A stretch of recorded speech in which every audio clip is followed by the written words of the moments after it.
깨어남과 관련해서 가장 중요한 것은 바로 여기, 그리고 바로 지금이다. 어제 일어난 일은 오늘 일어나고 있는 일과는 별 상관이 없다. 문제는 내가 깨어나는 경험을 했는가 하는 것이 아니다.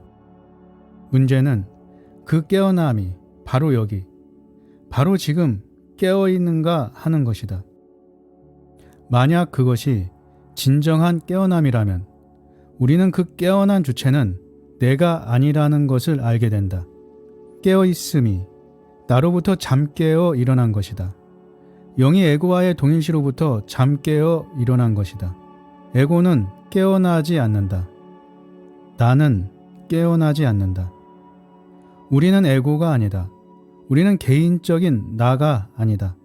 우리는 에고와 개인적인 나로부터 깨어나 있는 존재다. 우리는 세상으로부터 깨어있는 존재이다. 또한 진정한 관점에서 볼 때는 우리가 바로 온 세상이다. 오늘은 책 깨어남에서 깨달음까지를 통해 깨달음 이후 무엇이 왜 어떻게 위험한지 통찰지혜를 배워보도록 하겠습니다. 깨어남에서 깨달음까지 아디아샨티지음, 정성체 옮김, 정신세계사 발행. 이것은 오늘 영상의 순서이며 끝까지 시청하시고 깨달음 이후 나타나는 위험들을 잘 극복하시고 온전한 성취를 이루시는 여러분들 되시길 바랍니다. 우리는 뿌리 깊이 프로그램된 대로 행동하고 있다. 깨어날수록 위험은 커진다. 우리의 일부는 에고라는 틀이 실제가 아니라는 것을 알고 있다. 또한 우리의 마음이 믿는 것이 무엇이든 해석이 만들어내는 것이 무엇이든 간에 그것들은 말 그대로 몸과 마음속의 한바탕 꿈에 지나지 않음도 알고 있다. 그러나 꿈속 상태의 중력은 여전히 강력한 힘을 발휘할 수 있다. 깨어남이 흔들리는 바로 이 단계에서 당신은 어떻게 해야 할까? 깨어남의 상태는 마치 누군가가 아무렇게나 눌러보는 조명 스위치처럼 켜졌다 꺼졌다 하는데 당신은 그것을 통제할 힘이 없다. 여러분이 처한 상황이 마치 그와 같다면 어떻게 할 것인가? 우선 여러분은 여기에 아무런 잘못도 없다는 것과 이런 일은 그저 자신의 행로의 다음 여정일 뿐임을 이해하기 바란다. 만일 여러분이 이 경험으로부터 도망친다면 뒷걸음질을 쳐서 앞서의 깨어난 상태를 다시 찾아 헤매는 식으로 이 딜레마를 해결해 보려 한다면 그것은 여정의 이 부분을 피해서 돌아나가려고 하는 것과 같다. 여기에 아무런 문제가 없다는 것을 깨닫기만 하면 비록 어느 정도의 혼란과 고통이 있더라도 큰 상관이 없다. 깨어남 이후에도 흔들린다는 건 물론 고통스러운 일이다. 어떤 행동이 진실이 아님을 알면서 그렇게 행동한다는 건 우리가 그 사실을 인식하는 한 더더욱 고통스러운 일이다. 물론 우리가 진실되지 못한 쪽으로 행동하던 적도 있었다. 하지만 그땐 뭐가 뭔지를 몰랐었다. 그때 우리는 완전히 꿈속 상태에서 헤매고 있었던 것이다. 마치 저 사람들을 용서하소서. 저들은 스스로가 하는 일을 모르고 있나이다. 하던 예수의 기도와도 같이 꿈속 상태에 있을 때 우리는 자신이 무슨 짓을 하고 있는지도 몰랐다. 우리는 뿌리 깊이 프로그램된 바대로 행동하고 있었던 것이다. 깨달음 이후 자신을 바로 보게 되나 위험은 커진다. 그러나 일단 사물의 진정한 본성을 깨달으면 영이 우리 안에서 눈을 뜨게 되면 우리는 문득 지금 자신이 무슨 짓을 하고 있는지를 알게 된다. 지금 자신이 움직이고 말하고 생각하는 것이 진실에서 비롯된 것인지 그렇지 않은지를 훨씬 예민해진 감각으로 느끼게 된다. 자신이 알고 있는 바에 거슬러서 거짓으로 행동하게 되면 우리는 그 거짓을 인식하지 못했을 때보다 훨씬 더 고통스러움을 느낀다. 진실이 아님을 알면서도 누군가에게 하는 말은 그와 똑같은 말을 스스로가 옳다고 믿으면서 할 때보다도 훨씬 더 고통스러운 내적 갈등을 불러올 것이다. 그러니 깨어남과 함께 위험은 커진다. 더 깊이 깨어날수록 더욱 위험해지는 것이다. 나는 한때 불교 사원에 머물렀던 적이 있다. 그곳의 원장은 아름다운 여성이었는데 설법 가운데 그녀는 깨어남의 과정을 사다리를 오르는 것에 비유하였다. 한 계단 한 계단 오를 적마다 우리는 아래쪽을 내려다보는 경향이 점점 줄어들게 된다. 위로 올라갈수록 진실이 아닌 행동, 진실이 아닌 말을 점점 하지 않게 된다. 그리고 옳지 않은 행위의 열매가 점점 커가는 걸 스스로 인식하게 된다. 더 깊이 깨어날수록 그 열매는 더욱 커진다. 마침내는 그 열매가 엄청나게 커져버려서 진실과 부합되지 않는 행위는 아무리 사소한 것이라 하더라도 더 이상 견딜 수가 없게 되어버린다. 우리가 그저 상상해보는 깨어남의 상태와는 거리가 있다. 깨어남은 자유에 대한 허가증이 아니다. 우리는 흔히 깨어남을 속박의 감옥에서 자유로이 벗어나는 무슨 허가증 같은 것으로 생각한다. 깨어남이라는 영적 자유에 대한 우리의 관념은 처음엔 아무래도 유아적인 면이 있다. 우리는 자유를 개인적인 것으로 여긴다. 무언가 말할 수 없이 좋고 홀가분한 느낌 정도로 여기는 것이다. 하지만 자유란 그보다 훨씬 큰 무엇이다. 그것은 개인적인 것이 아니다. 그것은 우리의 소유물일 수도 없다. 의식이 밝아질수록 행위의 결과가 눈에 점점 더 밝게 들어오게 된다. 모든 행위에는 결과가 따른다. 자신이 아는 진실과 부합되지 않는 행동을 할수록 그 결과는 점점 더 심각해진다. 사실 이것은 참으로 멋진 원리이다. 깨달음 이후 고통은 커지지만 그것은 맹렬한 은총이다. 나는 이것을 맹렬한 은총이라고 부른다. 이것은 부드러운 은총이 아니다. 나를 고양시키는 아름답기만 한 어떤 은총이 아니다. 하지만 이 역시 은총임에 틀림이 없다. 진실이 아닌 행동을 할 때는 스스로에게 고통을 초래할 뿐임을 우리는 알게 된다. 이 알미 곧 은총인 것이다. 실제는 언제나 스스로 진실하다. 여러분이 이 실제와 조화를 이룰 때 여러분은 지복을 경험한다. 실제와의 조화를 이루면 그 즉시 고통을 경험한다. 이것은 우주의 법칙이다. 본디 그리 되도록 짜여 있는 것이다. 누구도 이 법칙에서 벗어날 수 없다. 나에게 이 알은 은총이다.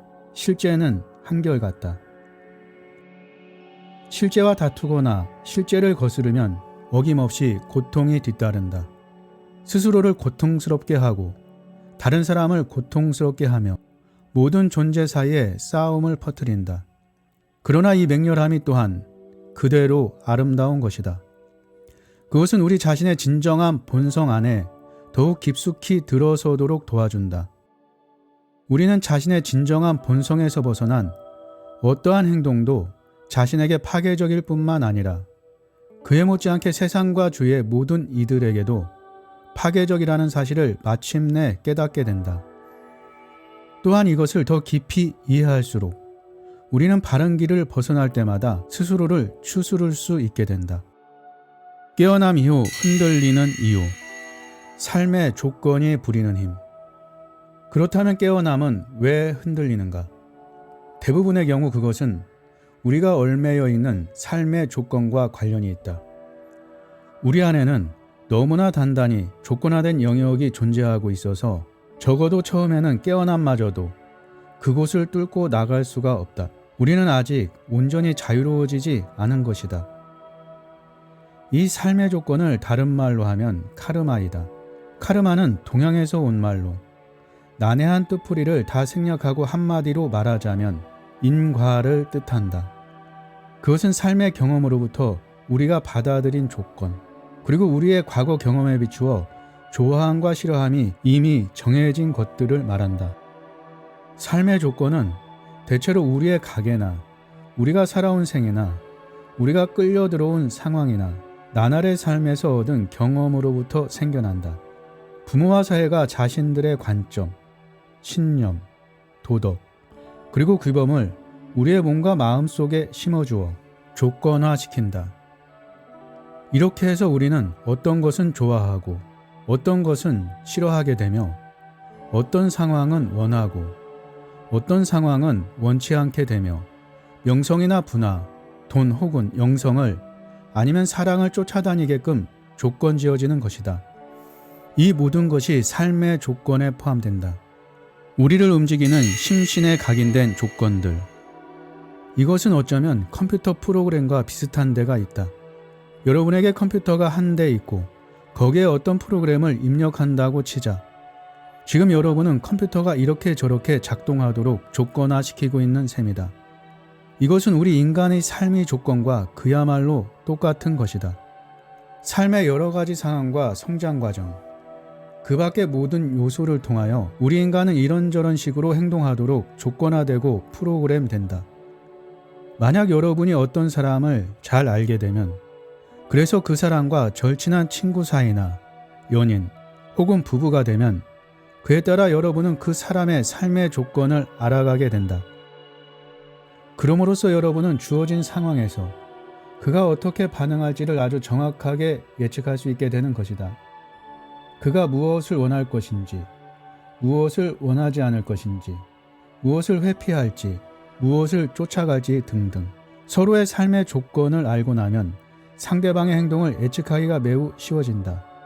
대부분의 사람들은 자신의 모든 자화관념을 삶의 조건으로부터 구해다 쓰고 있다. 그들은 자기가 누구인지에 대하여 그야말로 조건화되고 귀로 듣고 또 배운다.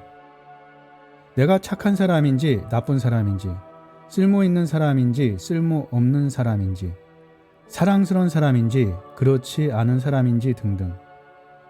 이 모든 것이 바로 조건화이며 이것들이 거짓된 자아관념을 만들어낸다.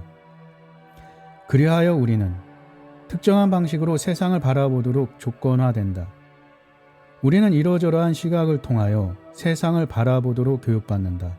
어떤 이는 세상이 멋진 곳이라 생각하고 어떤 이는 세상이 험한 곳이라 생각한다. 어떤 이는 자유분방한 성향을 지니는가 하면 어떤 이는 보수적이다. 이 모두가 심신에 각인된 삶의 조건이며 이 모든 것이 인생과 자기 자신을 이분법적으로 바라보는 관점을 형성하게 한다. 내가 삶의 조건을 거론할 때 의미하는 것도 바로 이 이원성이다. 깨달음과 카르마는 관련이 없다. 진정한 깨어남의 순간에 영 또는 의식은 이 삶의 조건으로부터 자유로워진다. 우리의 의식은 마치 꿈에서 깨어나 일어나는 것처럼 자신의 조건화된 상태로부터 갑자기 깨어난다. 지금까지 조건화되어 있던 가짜 자아로부터 깨어나는 그 순간에서야 우리는 삶의 조건이 짓누르고 있던 엄청난 무게를 실감하게 된다. 깨어남의 순간과 그 이후에 한참 동안은 이러한 삶의 조건의 얽매인 상태가 다시 찾아오거나 문제를 일으키리라는 느낌 따위는 추호도 들지 않는다. 이것은 깨어난 상태를 보여주는 징표 중의 하나이다. 다시는 조건화된 자아를 나 자신으로 보게 되지 않으리라는 어떤 느낌이 있다. 이제 또다시 분리된 상태로 되돌아가는 일 따위는 상상도 할 수 없어 보인다. 모든 게 끝났다는 결정적인 느낌이 이 깨어있는 상태 안에 자리 잡고 있다. 그럼에도 불구하고 깨어남을 경험한 사람들 대부분이 어느 시점이 되면 자신의 삶의 조건이 다시금 고개를 쳐드는 것을 목격한다.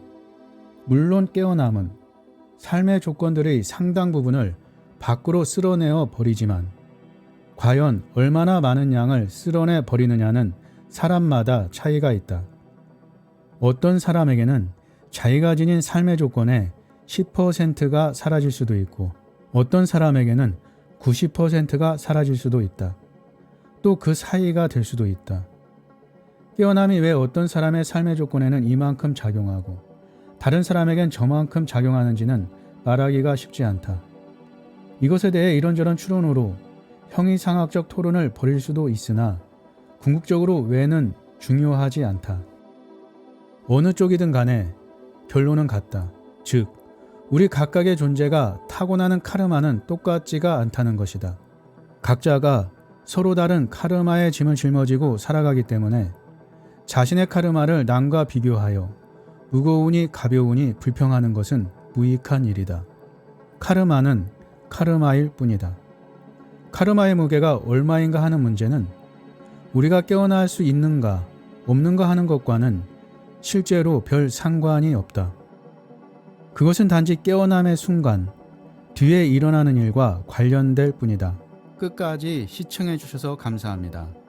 좋으셨다면 구독, 좋아요, 댓글, 알림 설정 부탁하고요. 당신이 희망입니다. 당신이 최고입니다.